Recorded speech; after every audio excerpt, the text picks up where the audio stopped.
Hello folks, this is Doug here, and in this video we're going to talk about how to write electron configurations, which are really not so bad if you already know how to do your atomic orbital diagrams. So let's go over the basics. Right, if you know how to draw an atomic orbital diagram for nitrogen, then this is not going to be too crazy, right? If you look at the periodic table, right, we already did this one in a previous video. We saw that nitrogen has 7 electrons, right? 7 electrons total. Its atomic number is 7. It's neutral, so the number of protons equals the number of electrons. So we've got 7 electrons.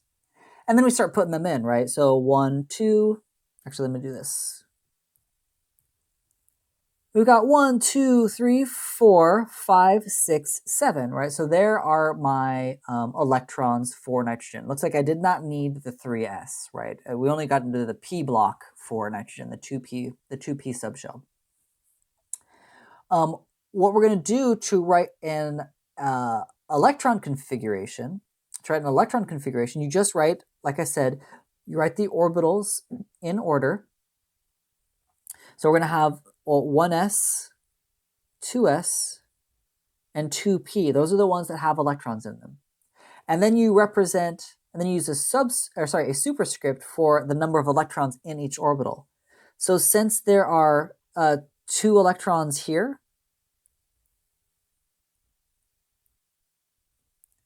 in this orbital, I write a superscript as a 2 here. Since there are 2 in this one, I write a superscript as a 2 here. Since there are 3 in this one, I write a superscript 3 here. So without all the colors, to make this clear, the correct answer for this would be 1s2, 2s2, 2p3. That's the electron configuration for nitrogen.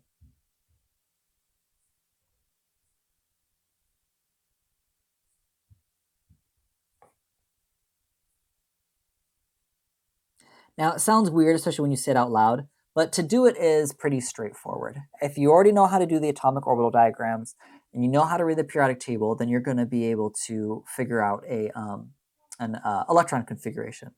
So let's look at another example. So let's do one for iodine, right? Iodine's a lot hairier. Here's iodine over here, right? So I've got iodine all the way down there. So this is going to be pretty beefy here, right? So I've got a whole bunch of shells. I've got period 1, period 2, 3, 4, and 5. So period 3, 4, and 5. So we're in the 5th period here. So I know I'm going down to the 5 P's. So I'm going to start drawing all of the electrons right to get there. Remember, I'm just going to go through the 1s's, the 2s's, the 2p's, the 3s's, etc., etc. So here's my energies increasing as I move up the periodic table. And so I'm going to start, right? I know that my lowest energy one is a 1s. And then I have a 2s. And then I have a 2p. Then I have a 3s.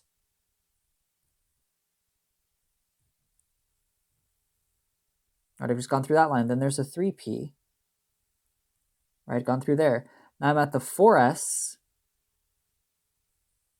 I have to go through the 3ds. I have to go all the way through the 4p's. And go through the 5s's. I'm going to run out of room. 5s. And all the way through the 4ds. Man. 1, 2, 3, 4, 5. I'm going to just start going up here. And then lastly, I'm getting into the 5p's. Right, so you can see how many orbitals there are. And the reason I did iodine was to show you how absurd this gets, how quickly absurd this gets. Iodine is number 53. So that means I know that it has 53 electrons. We're not talking about iodide, right? The I minus or anything, which would have 54. This has 53. It's just a regular iodine atom. The number of protons equals the number of electrons.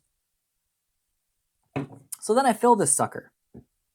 1, 2, 3, 4, 5, 6, 7, 8, 9, 10, 11, 12, 13, 14, 15, 16, 17, 18, 19, 20, 21, 22, 23, 24, 25, 26, 27, 28, 29, 30, 31, 32, 33, 34, 35, 36, 37, 38, 39, 40, 41, 42, 43, 44, 45, 46, 47, 48, 49, 50, 51, 52, 53. Whew! That's all 53 of my electrons. Sorry, this electron right here is not easy to see. Right, there's 2 electrons there. So there's all 53 of my electrons, right? Here's my atomic orbital diagram, which is frankly kind of a nightmare. If I'm going to write this as the electron configuration, then I'd have to write all these orbitals and how many electrons are in them, right? So this would be 1s2, 2s2, 2p6, right? I've got 6 in that electron shell, that subshell. I've got 2 electrons in the 3s's. Then comes 3p and there's 6, 4s and there's 2 electrons in that one. Then the 3D, right, holds 10 electrons altogether, right, because there's 2 in all 5 of them, so that's 10 electrons. So this is 3D 10. And then I've got 4p6, 5s2, 4d10 again, and then 5p5, right? There's 5 electrons in that p orbital. Didn't quite fill it to 6. Whew. So that's a long one, right? That is a full-on electron configuration. That's kind of a lot. What we can do, and I'm going to talk about in the next slide, is we can do abbreviated electron configurations, because that's a long one. That's the electron configuration. But wouldn't it be so much easier if instead of writing that big old honkin' thing, I could write instead krypton and then say something easy breezy like, and now 5s2, 4d10, 5p5. And this is what's called the abbreviated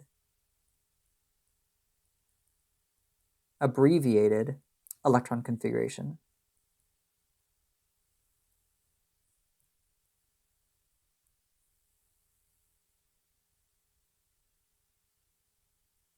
I want to talk about that in the next slide, right? This is enormous, but we can abbreviate things by going to the nearest noble gas. Let me show you an example. So to write these abbreviated ones, what you get to do is you get to start with the last noble gas and then show the orbitals from there. So like iodine, like I just did in this previous one, right? Iodine's right here. The previous noble gas for it is krypton.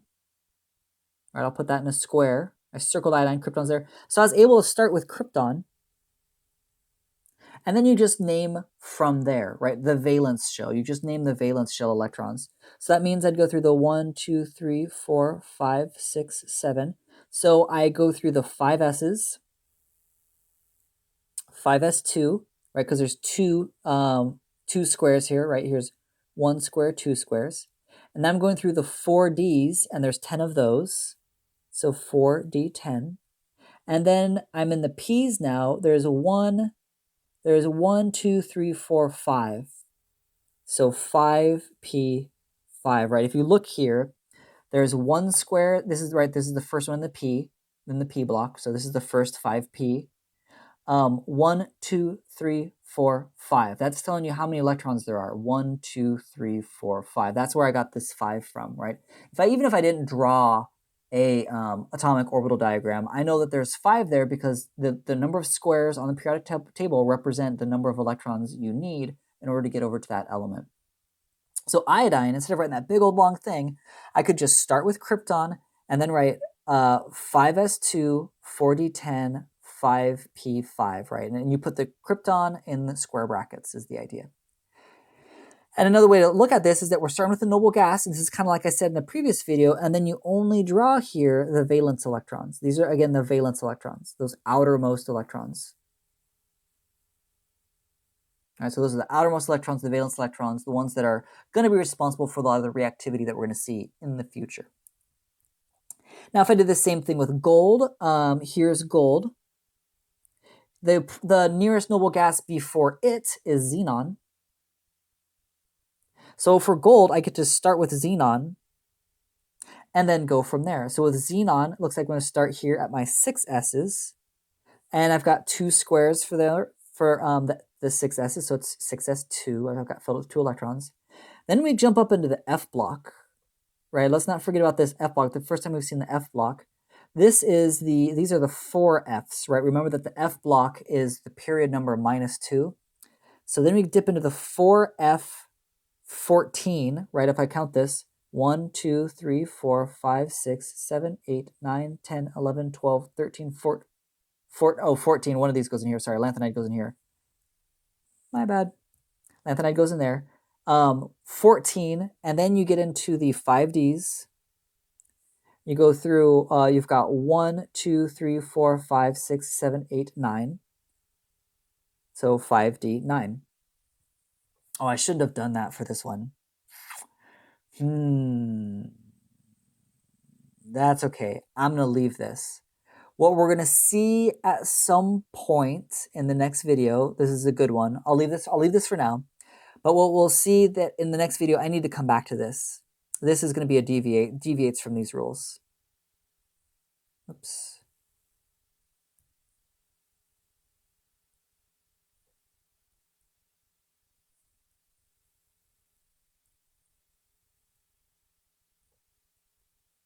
What we're going to see is that because it's a D9, it's actually going to promote an S electron, that'd be D10. Don't worry about that yet. We'll talk about the next video. Right now, my point is just how do we draw abbreviated electron configurations? So this is like kind of right. This is making my point about you start from xenon and you keep going, but it's going to be slightly, real gold is going to be slightly different. And then zinc. Here is zinc. Its previous noble gas is argon, so I can start with argon. And then I go through my 4S's. So 4S2, and I need to go 1, 2, 3, 4, 5, 6, 7, 8, 9, 10. So this is 3D10 for zinc. And so that's how we use these abbreviated electron configurations. Now you certainly could have still for zinc done 1S2, 2S2, 2P6, 3S2, 3P6, 4S2, 3D10. You could have drawn out that whole thing, but the point here is that all of this is argon, right? That's what you're abbreviating, is you're saying, hey, argon is that. Argon is the 1S2, 2S2, 2P6, 3S2, 3P6. That's what argon is. So we're just using it as a substitution, so we don't have to say all of these things when we're given these electron configurations. That's the idea. So I want you to take a crack at these two. Go ahead and pause for a second and see if you can draw either the abbreviated or the full-on electron configuration for carbon and for uranium.